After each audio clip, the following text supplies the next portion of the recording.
کوئی ایسی چیز نہیں ہے جو تقدیر پر سبقت لے جائے، صرف ایک دعا واحد چیز ہے جو تقدیروں پر سبقت لے جاتی ہے۔ تو جب بھی آپ پریشان ہیں، ایک مرتبہ جب بھی دعا کے لیے جب آپ نے ہاتھ اٹھانے ہیں، صرف 11 مرتبہ یہ پڑھنا ہے، پڑھنے کے بعد دعا کیجئے اور انشاءاللہ دل کھول کے مانگتے جائیں، اللہ آپ کی جھولیوں کو بھرتا چلا جائے گا۔ السلام علیکم ورحمۃ اللہ، میں ہوں مفتی بلال احمد قادری۔ ارجنٹ پیسوں کی ضرورت ہے، منت مراد پوری کرنی ہے۔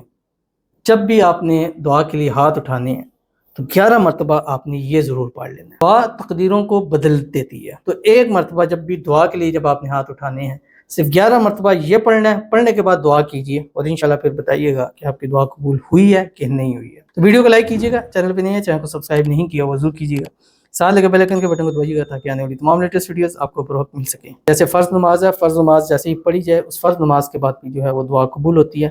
اذان کے وقت ہے، اس وقت کے اندر دعا قبول ہوتی ہے۔ جمعے کے دن جب امام پہلا خطبہ پڑھتا ہے، پڑھنے کے بعد تھوڑی دیر بیٹھتا ہے، جو وہ وقت بیٹھنے وہ دعا کی، وہ میرے خود تجربے کے اندر ہے، وہ خاص دعا کی قبولیت کی گھڑی ہوتی ہے۔ اسی طرح نئے چاند کے وقت کی دعا ہے، اس وقت قبول ہوتی ہے۔ تو جب بھی آپ نے دعا کے لیے ہاتھ اٹھانے ہیں تو سب سے پہلے آپ نے 3 مرتبہ درود ابراہیمی پڑھنی ہے۔ اللہم صلی علی محمد وعلی آل محمد کما صلیت علی ابراہیم وعلی آل ابراہیم انک حمید مجید، اللہم بارک علی محمد وعلی آل محمد کما بارکت علی ابراہیم وعلی آل ابراہیم انک حمید مجید۔ اس کے بعد آپ نے 11 مرتبہ پڑھنا ہے، اللہم انی اسألک بان لک الحمد لا الہ یا ارحم الراحمین یا ارحم الراحمین یا ارحم الراحمین، اور اس کے بعد مانگتے جائیں، دل کھول کے مانگتے جائیں، اللہ آپ کی جھولیوں کو بھرتا چلا جائے گا۔ تو ضرور اس پر عمل کیجیے گا، فائدہ ہوگا۔ ملتے ہیں نیکسٹ ویڈیو کے اندر، تب تک کے لیے اللہ حافظ۔